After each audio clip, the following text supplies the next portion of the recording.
Chapitre 5 Génocide. Paul Kagame ne dormit pas la nuit. Il avait à peine dormi après la confrontation de la nuit dernière, ses pensées consumées par les images des visages défiants de ces deux présidents et leurs derniers mots qu'ils avaient glacé Paul jusqu'aux os. Le lendemain, il s'assura qu'ils comprennent exactement à quel point ils avaient tort.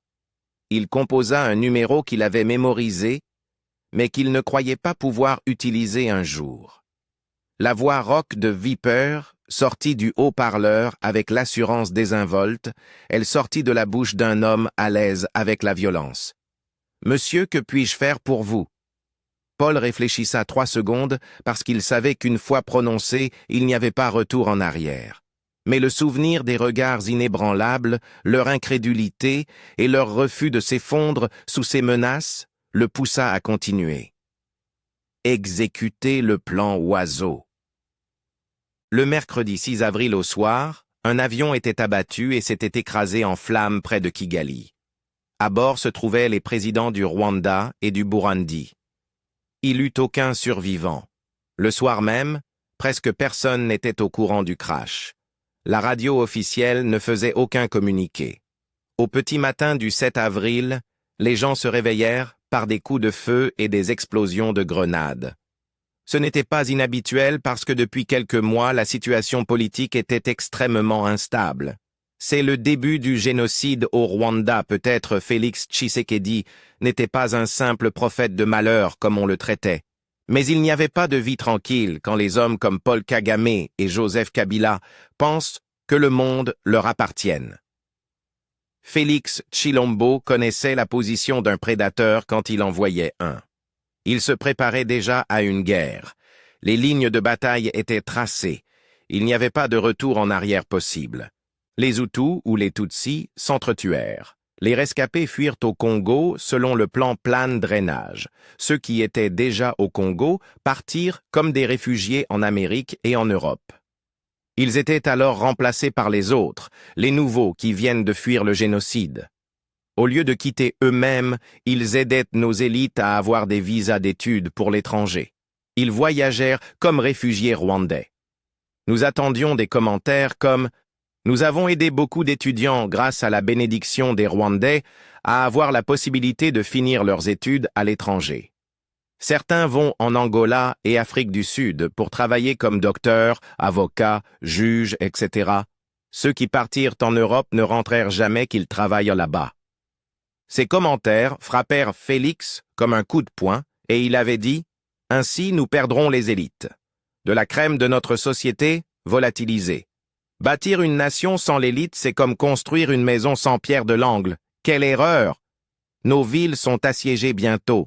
Nous avons besoin de nos élites. Jusqu'à quand continuerai-je à prêcher dans le désert? D'ailleurs, le désert, c'est encore mieux. Jusqu'à quand continuerai-je à prêcher à la morgue? Je ne vous raconte pas des histoires à dormir debout. Les Rwandais vont nous assiéger. Ils préparent la balkanisation de notre pays, le Congo. Ils vont pratiquer la politique de transplantation et de déportation massive des humains. Paul Kagame fait aujourd'hui parler de lui dans le monde entier. Des pages et des pages lui sont consacrées dans les quotidiens, les magazines et les tracts. Il devient président du Rwanda. Tout comme les États-Unis d'Amérique et la Russie avaient des pays satellites, Paul Kagame voulait avoir des présidents vassaux.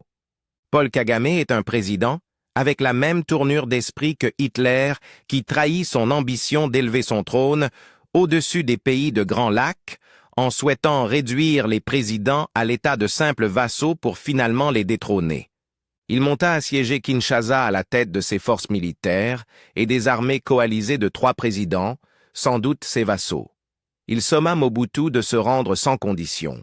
Sur le conseil des anciens du pays qu'il avait réuni, Mobutu décida de fuir. Les soldats rwandais prirent donc position contre la ville de Kinshasa.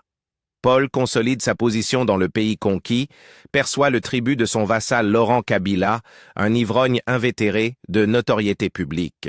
Les royaumes vassaux bénéficiaient fréquemment d'une large autonomie, tout en étant assujettis à la volonté et aux exigences du pouvoir suzerain. quand Laurent-Désiré Kabila se réveilla de son ivresse et qu'il apprit ce que lui avait fait signer Paul Kagame, décida de tergiverser. Mais il sera mis à mort par Paul Kagame. Paul Kagame considérait son Congo comme un royaume. Le prince Joseph Kabila Kabange devait donc succéder son père. Joseph prend le pouvoir. Sa mission est la mise à sac du Congo. Joseph Kabila n'était pas un homme de beaucoup de mots, préférait les actions. Paul Kagame était un sataniste qui avait fait vœu d'allégeance au diable pour recevoir son soutien. En étant un adorateur de Satan, il était convaincu que son maître dirigeait le monde. Il avait maudit le Congo par un pouvoir magique, il espérait ainsi gagner un avantage militaire. Le Rwanda était avant tout une puissance militaire dont l'histoire a retenu la grande cruauté et la rapacité. Paul Kagame avait un jour lancé « Vous devez tuer ». Et c'est là précisément ce que Joseph Kabila Kabange et les M23 n'ont cessé de faire. Les soldats rwandais pratiquaient le satanisme, ou culte du diable, sacrifice d'animaux et d'humains, violences sexuelles et actes criminels de toutes sortes. Les soldats avaient des relations sexuelles avec des cadavres dans des morgues. Ils répandirent le sang innocent. Joseph Kabila et son père firent couler beaucoup de sang innocent. C'est un président méchant qui régna 17 ans. Pour faire tourner la baraque, il payait 60 millions de dollars chaque mois au Rwanda. Joseph Kabila finançait juste un mensonge. Il avait toujours été celui qui donnait et Paul celui qui prenait. Paul Kagame était juste devenu plus audacieux avec le temps. D'abord les petites choses, puis tout. Et il n'a jamais arrêté ça. Pas une fois, il ne lui avait remercié. Il agissait comme si c'était normal, comme si Joseph lui devait quelque chose. Pendant qu'il méditait, quelque chose changeait en lui. Pas bruyant, pas rapide, juste une compréhension lente et froide. Joseph avait été aveugle trop longtemps. Il pensait construire une vie avec quelqu'un qui tenait à lui, mais il finançait juste un mensonge. Il agissait comme si Joseph ne comptait pas, comme s'il était juste celui qui payait les factures et se taisait. Mais Félix avait compris que 60 millions de dollars n'était pas un incident isolé. C'était un schéma.